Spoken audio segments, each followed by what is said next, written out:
먼저 실적 발표용 자료를 보면 이쁘게 만들었습니다. 사진은 몬트니의 시추 같은데 아무튼 발표용은 정말 회사 좋은 쪽 위주로만 되어 있으니 간단히 훑어보고 넘어가겠습니다. 좋은 점만 크게 부각해 놓은 일종의 과대 광고라고 보시면 됩니다. 시작하기 전에 올 회사들 회계는 일반적으로 논갭으로 보는 편입니다. 쉽게 말해 논갭은 반복적으로 발생하지 않는 일회용 비용을 제외하고 회계 처리하는 방법입니다. 논갭은 전에 EOG 리소스 소개할 때 말씀드렸던 부정회계 사건인 엔론 사태 등을 거치면서 SEC가 공개 지침을 도입한 회계 방식인데 갭과 논캡의 차이는 100억 달러 정도 이상도 차이 날 수 있을 정도로 끝도 없기 때문에 궁금하신 분들은 찾아보시는 걸 추천드리고 이제 출발해 보겠습니다. 3분기에 계획한 것보다 빠르게 달성한 것에 대한 광고가 있습니다. 217밀리언 달러의 부채를 줄였다. 398밀리언 달러의 현금 흐름과 487밀리언 달러의 어드저스티드 에비타. 여기서 에비타는 법인세, 이자, 감가상각비 차감 전에 영업이익을 말합니다. 조정된이 들어간 건 논갭 수치입니다. 2024년까지 사용 가능한 유동성이 3.1빌리언 정도 있습니다. 유동성은 대출 가능한 X 플러스 가진 현금입니다. 전에 발표한 3분기 예상 생산량을 조금 더 달성했고 WTI 유가 약 41불에서 프리캐시플로우가 47밀리언 달러였습니다. 올해 200밀리언 달러 이상의 비용 절감을 목표 중이고 내년에는 300밀리언 달러 비용 절감 계획 중이다. 반복적으로 빚을 줄였다는 광고고 4분기에 비슷하게 줄일 거라고 기대한다. 빚 갚는 게 어떻게 보면 오버뷰의 가장 중요한 요소니까 틈만 나면 이야기합니다. 4분기에도 카펙스를 줄여서 코로나 전에 원래 계획 대비 올해 총 900밀리언 달러가 줄어들었다. 천연가스 부가물 중에 컨덴세이시란 게 있는데 저번에 올샌드에서 소개해드렸을 때 올샌드를 파이프라인에 수송하기 위해 컨덴세이트를 섞어야 한다고 설명드렸는데 컨덴세이트 가격이 오일과 비슷하기 때문에 묶어서 보통 이야기합니다. 4분기와 내년 오일과 컨덴세이트 생산량이 하루에 200밀리언 배럴로 예상하는데 이미 올해 10월달에 달성했다는 이야기입니다. 올해 비용 절감을 이렇게 해서 4분기에 배럴당 약 11.7달러 정도 비용이 들 거다. 참고로 이 정도 비용이면 석유 생산 국가로 보면 작년에 16불 정도였던 영국보다도 싸고 브라질 생산 단가랑 비슷한 수준입니다. 3분기부터 다시 유전 완성을 시작했다는 내용입니다. 올해 일반적인 DUC 레벨로 다시 만들겠다는 내용인데 DUC는 저번 시간에 이야기했었는데 드릴링은 했는데 완성을 안 시켜놓은 예비 유전을 의미합니다. 4분기에는 오일과 컨덴세이트 생산량의 약 90%가 해칭되어 있고 유가가 40불 정도일 때 해치 수익이 약 200밀리언 달러 정도 될 겁니다. DNC는 드릴링하고 완성했다는 의미이고 효율이 20% 정도 올랐습니다. 가장 중요한 세 군데 유전인 퍼미언, 아나달코의 스택, 캐나다 몬트니의 내년 비용 예상이 2분기 때 했던 예상보다 더 낮아졌습니다. 참고로 스택은 오클라호마주의 아나달코 유전 분지 중 하나의 약자입니다.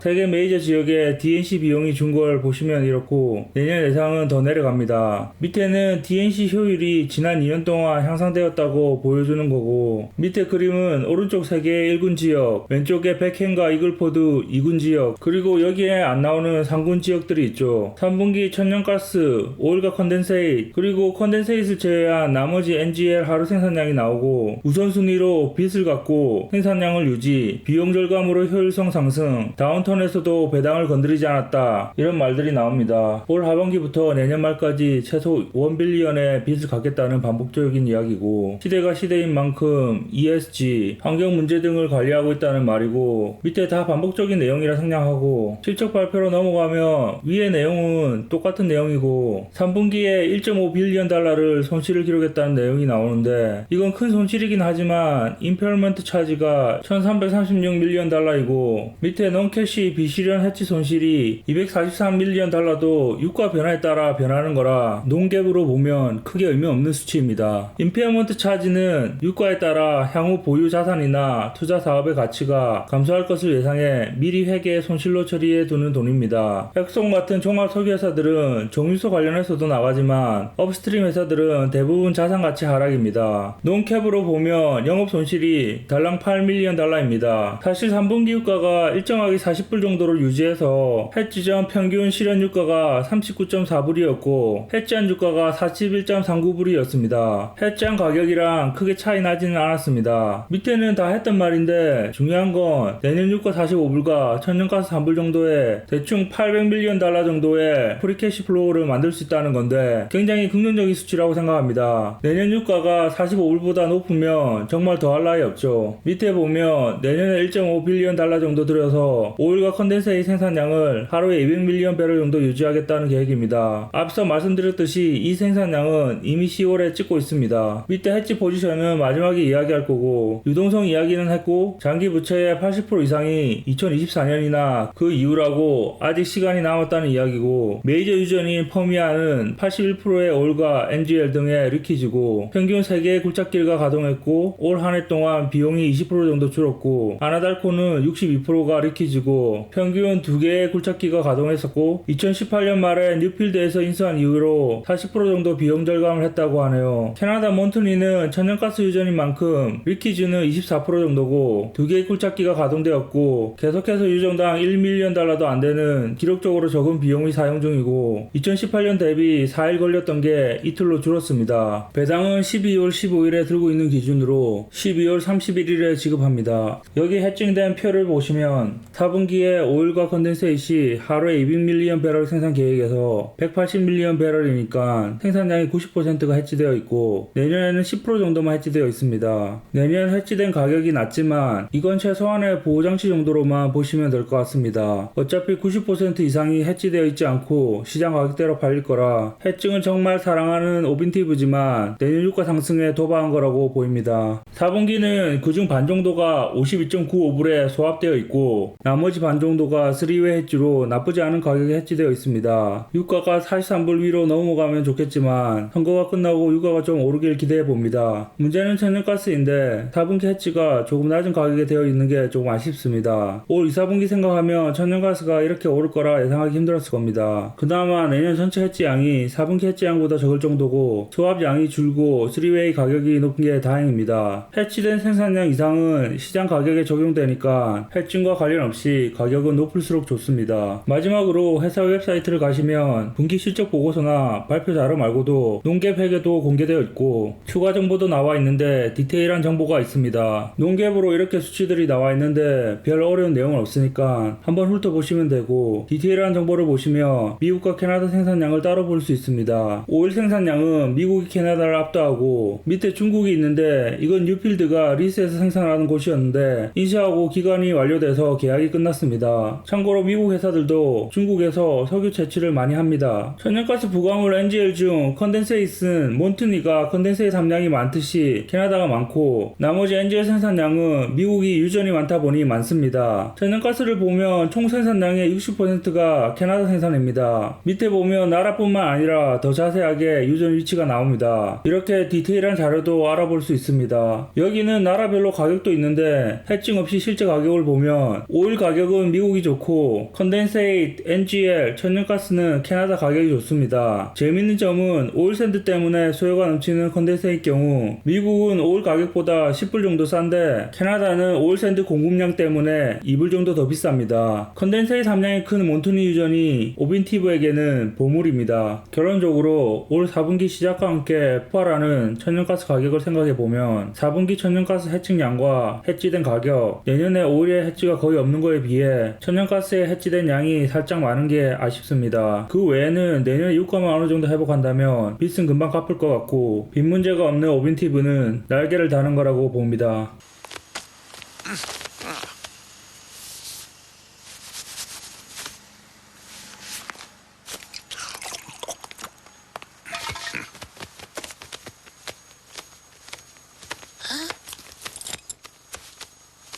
오케이, 거기까지.